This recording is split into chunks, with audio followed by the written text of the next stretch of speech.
Family को अपने car में देखते हैं। ये लोग इस नाम की किसी जगह पर जा रहे थे। इस फैमिली में एक कपल डैन और वेंडी थे, जिनकी मैरी और रेबेका नाम की 2 बेटियां थी और उनके बेटे का नाम क्रिस था। डैन को ईस्टल से पास्टर की जॉब ऑफर हुई थी और इसीलिए ये फैमिली ईस्टल शिफ्ट हो रही थी। तभी रास्ते में ये लोग अपना रास्ता भूल जाते हैं, जिससे फैसला करते हैं कि वो किसी आदमी से आगे जाने का रास्ता पूछ लेंगे। डैन और क्रिस रास्ता पूछ कर आने का डिसाइड करते हैं और तीनों लेडीज यही कार के पास रुक जाती है। तभी डैन को एक हाउस दिखता है, जहाँ जाने पर उसकी मुलाकात मेसन नाम के एक आदमी से होती है और मेसन पहले से ही जान गया था कि डैन ईस्टल का नया पास्टर है। मेसन उससे कहता है कि वो लोग ईस्टल से बस थोड़ा ही दूर हैं और किंग्समैन जो कि ईस्टल के प्रीवियस पास्टर हैं, उन्होंने मेसन को ये जिम्मेदारी दी है कि वो न्यू पास्टर यानी डैन को सही जगह पहुंचाए। वहीं दूसरी तरफ रेबेका और मैरी कार के पास ही खड़े थे, जहाँ से थोड़ी ही दूर पर वो एक लड़के को देखते हैं जो कि एक सीप का गला काटकर उसका खून एक बाल्टी में कलेक्ट कर रहा था, जो काफी डिस्गस्टिंग था। लेकिन तभी डैन और क्रिस यहाँ वापस आ जाते हैं। ये फैमिली अपनी कार में मेसन के ट्रक को फॉलो करते हैं, जो कि उन्हें ईस्टल टाउन तक पहुंचा देता है। ईस्टल आकर ये लोग देखते हैं कि टाउन के लगभग सभी लोग इनका सामान हाउस में मूव करने में लगे हुए थे। यहाँ तक कि किंग्समैन भी इनका सामान खुद ही उठाकर अंदर रख रहे थे। इन लोगों का इतना फ्रेंडली नेचर देखकर डैन और उसकी फैमिली बहुत खुश होती है। घर के अंदर आकर देखने पर उनकी खुशी और भी बढ़ जाती है, क्योंकि ये घर काफी सुंदर और बड़ा सा था और टाउन के लोगों ने उनके लिए कुछ गिफ्ट भी रखे थे, जैसे किचन में एक बड़ा सा केक था। तीनों बच्चे घर में अपना रूम चूज करने में लग जाते हैं, जहाँ रेबेका जब एक रूम के विंडो से नीचे देखती है तो एक आदमी उसे अजीब तरह से घूर रहा था, लेकिन थोड़ी ही देर बाद वो आदमी अपनी जगह से गायब था। अगले सीन में हम बाहर तेज आंधी तूफान देखते हैं, जिससे रेबेका की नींद खुल जाती है। वो बाहर देखने के लिए विंडो के पास जाती है और नीचे देखने पर उसे टाउन के सभी लोग इस विंडो की तरफ घूरते हुए दिखाई देते हैं। तभी वो लोग अचानक से गायब हो जाते हैं और रेबेका घबराकर चिल्लाती है। जैसे ही वो पीछे मुड़ती है तो उसे वहाँ एक लेडी दिखती है, जिसका फेस एकदम से ब्लैक एंड येलो होने लगता है और वो रेबेका के दोनों हाथ पकड़ लेती है। उसके खुद के हाथों से तेज से खून निकलने लगता है और वो औरत अपना मुंह खोलती है, जिसमें से एक काला साया बाहर निकलकर रेबेका के ऊपर आने लगता है। तभी अचानक रेबेका की नींद खुल जाती है और हम ये समझते हैं कि ये बस उसकी एक नाइटमेयर थी। अब सुबह सब लोग रेडी होकर चर्च चले जाते हैं, जहाँ किंग्समैन टाउन के सभी लोगों के सामने डैन और उसकी फैमिली का इंट्रोडक्शन देते हैं। यहाँ रेबेका उसी सीप वाले स्ट्रेंज लड़के को नोटिस करती है, जो प्रेयर के बीच में ही उठकर बाहर चला जाता है। प्रेयर खत्म होने के बाद रेबेका उस लड़के के पास बैठ जाती है और बात करने पर वो लड़का अपना नाम नोवा बताता है। यहाँ पर हम देखते हैं कि वो दोनों एक दूसरे की तरफ अट्रैक्ट हो रहे थे और इसी बीच नोवा रेबेका को थोड़ी देर बाद टाउन घुमाने के लिए पूछता है। इस पर रेबेका हाँ कर देती है। खैर अब घर आकर सब थक चुके थे और मैरी को भी काफी भूख लग जाती है, जिस वजह से वो किचन में रखा हुआ केक खाने लगती है। तभी केक को खाते वक्त मैरी चोक करती है और उसके कफ करने पर हम देखते हैं कि इस केक के अंदर एक टूथ यानी कि दांत था।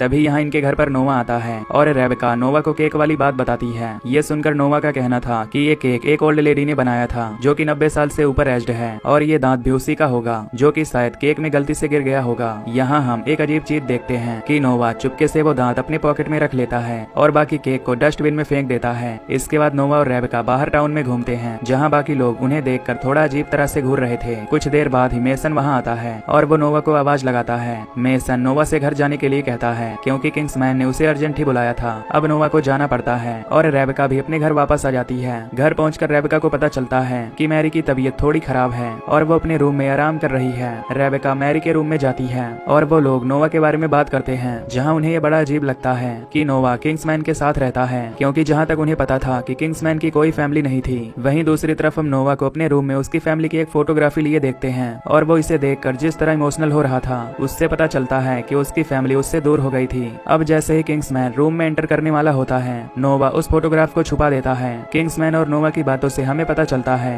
कि नोवा को किसी तरह का इंपॉर्टेंट टास्क करना है और हालांकि नोवा हेजिटेट कर रहा था, फिर भी किंग्समैन उसे इस काम के लिए तैयार करना चाह रहा था। किंग्समैन नोवा से पूछता है कि इस बार किसे चूज किया गया है। तभी नोवा वो दांत अपने पॉकेट से निकाल कर देते हुए बोलता है मैरी। वो नोवा से बोलता है कि बेहतर होगा अगर वो रेबेका और उसकी फैमिली से इमोशनली अटैच ना हो। इसके बाद नोवा वहाँ से चला जाता है और हम किंग्समैन को दांत को एक बॉक्स में रखते हुए देखते हैं। इसके बाद किंग्समैन किसी तरह की प्रेयर परफॉर्म करता है, जहाँ हम उसके दोनों हाथों पर कई कट देखते हैं। फिर सीन शिफ्ट होता है, जहाँ पर रेबेका अकेले बैठी हुई थी। ये काफी पीसफुल सीन था और यहाँ रेबेका के पास एक सीप आती है, जिसे सहलाने पर रेबेका के हाथ में ब्लैक कलर जैसा कुछ आ जाता है और देखते ही देखते उसके आसपास वही ब्लैक ब्लड बढ़ जाता है, जिससे वो निकल नहीं पा रही थी। और वहाँ और भी कई सीप्स आ जाती हैं, जिन पर यहाँ वहाँ कट थे और उनका ब्लड निकल रहा था। तभी एकदम से रेबेका की आंख खुलती है और वो रियलाइज करती है कि ये बस एक नाइटमेयर था। रूम में मैरी तैयार हो रही थी और वो रेबेका को भी रेडी होने के लिए बोलती है, क्योंकि आज टाउन में समर फेस्टिवल था। रेबेका भी तैयार होकर दोनों उस फेस्टिवल में पहुंचते हैं, जहां मैरी को एक लड़का दिखता है, जिससे वो बात करने का ट्राई करती है। इस लड़के के रिस्ट पर भी कट था और वो मैरी की बात को कम्प्लीटली रिमूव करते हुए अपने काम में लगा रहता है। तभी रेबेका को पास ही नोवा दिखता है और वो उसके साथ निकल जाती है। नोवा उसे अपनी फेवरेट जगह दिखाने ले जा रहा था, जो कि एक हाई टावर था जहाँ से पूरा टाउन काफी ब्यूटीफुल क्यूट दिखता है। ऊपर पहुंचकर रेबेका और नोवा व्यू एंजॉय करते हैं और रेबेका नोवा से पूछती है कि क्या उसके फादर यानी किंग्समैन को उसका किसी लड़की से मिलना पसंद नहीं। तो उस पर नोवा रेबेका को बताता है कि किंग्समैन उसके फादर नहीं है। एक्चुअली नोवा ने हाल में ही अपनी पूरी फैमिली को खो दिया था और तब से वो किंग्समैन के साथ ही रह रहा है। इसके बाद रेबेका और नोवा किस करते हैं, लेकिन तभी रेबेका नोटिस करती है कि वहाँ टावर के नीचे से कोई आदमी उन्हें ये करते देख रहा था। ये बात वो नोवा को बताती है और उस आदमी को देखकर नोवा एकदम से घबरा जाता है और रेबेका से किसी काम का बहाना बनाकर वहाँ से चला जाता है। घर पहुँचने पर किंग्समैन नोवा पर काफी गुस्सा होता है क्योंकि वो रेबेका के साथ इन्वॉल्व हो रहा था और वो नोवा को इस टाउन के किसी कर्ज के बारे में याद दिलाता है। नोवा भी फ्रस्ट्रेट होकर बोलता है कि क्या मैं रेबेका और उसकी फैमिली की कोई हेल्प नहीं कर सकता। इस पर किंग्समैन कहता है कि इस दुनिया में ऐसा कोई एंजल्स नहीं है जो हम ह्यूमंस को प्रोटेक्ट करे, बल्कि हमें खुद ही सब करना पड़ता है और नोवा के लिए भी बेहतर यही होगा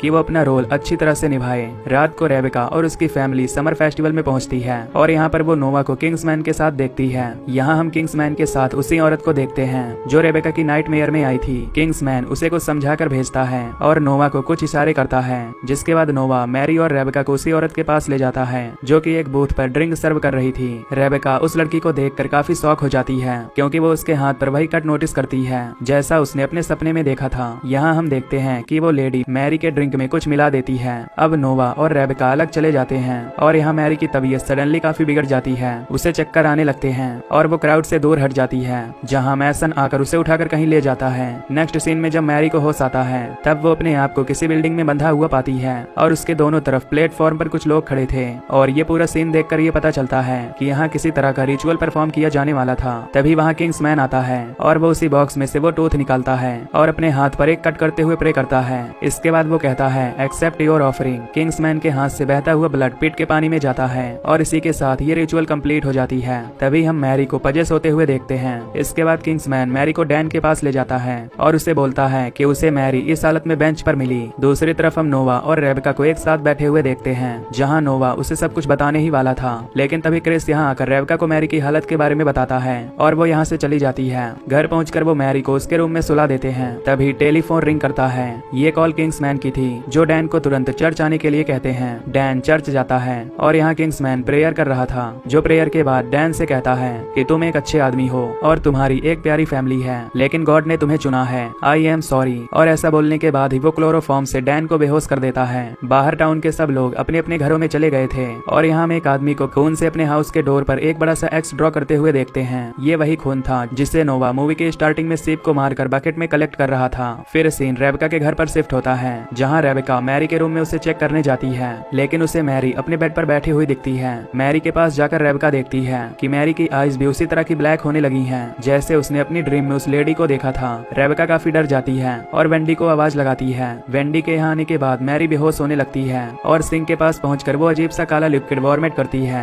रेबेका और क्रिस डैन को बुलाने चले जाते हैं क्योंकि घर के सभी टेलीफोन अचानक से बंद पड़ गए थे। यहाँ वेंडी सिंक साफ करने के बाद जब मैरी के रूम में जाती है तब वो मैरी को एक कॉर्नर में बैठा हुआ देखती है, जिसे देखकर हम ये समझ पाते हैं कि वो क्लियरली पजेस्ड है। मैरी वेंडी की तरफ बढ़ने लगती है और वो वेंडी को पकड़ लेती है, जिससे वेंडी की पूरी बॉडी सूख जाती है। दूसरी तरफ रेबेका और क्रिस चर्च पहुंचते हैं, लेकिन चर्च का दरवाजा लॉक था कि तभी वहाँ नोवा आता है और वो दरवाजा तोड़ देता है। रेबेका डैन को उठाती है और वो लोग जल्दी से घर की तरफ निकलते हैं। रास्ते में ये लोग सभी घरों के दरवाजे पर वही ब्लड से लिखा हुआ एक्स पाते हैं। अब अपने घर को देखकर उनके होश उड़ जाते हैं क्योंकि ये पूरा घर अजीब तरह से काला पड़ गया था। डैन अकेले ही घर के अंदर जाता है, जहाँ उसे सोफा पर वेंडी की अजीब सी सड़ती हुई बॉडी दिखाई देती है। पास में ही उसे पजेस्ड हालत में मैरी खड़ी दिखती है, जो कि क्रॉल करते हुए उसकी तरफ बढ़ रही थी। डैन बाहर आकर बाइबल की प्रेयर चैंट करने लगता है, जहाँ एक सेकंड के लिए मैरी नॉर्मल होती है, लेकिन दूसरे ही सेकंड वो डैन पर अटैक कर देती है। नोवा रेबेका और क्रिस को लेकर कार में भागता है, लेकिन रेबेका कार को टर्न करके वापस घर की तरफ ले जाती है।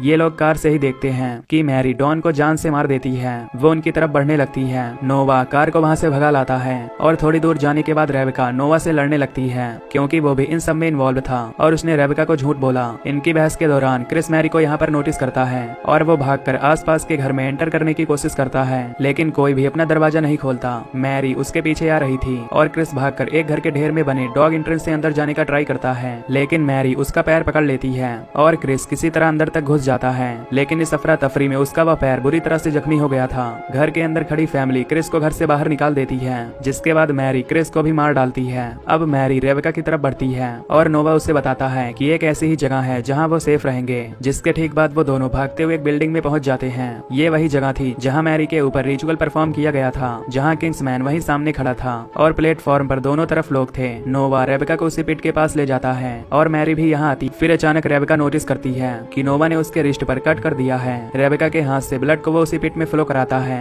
और मैरी बुरी तरह तड़पने लगती है। देखते ही देखते वो काला साया मैरी से निकलकर उस पिट में चला जाता है। यहाँ रेबेका बेहोश हो जाती है और सभी लोग उसके पास उसे टच करने जाते हैं और तभी रेबेका की बॉडी से एक ब्राइट लाइट निकलती है। खैर अब सीन शिफ्ट होता है और नए सीन में हम एक फैमिली को वैसे ही आता हुआ देखते हैं जैसे रेबेका की फैमिली यहाँ आई थी। कार के पास एक यंग लड़का रुकता है जो थोड़ी दूर पर रेबेका को एक सिप का ब्लड कलेक्ट करते हुए देखता है। इसका मतलब क्लियर था कि जो टास्क पहले नोवा का था वो अब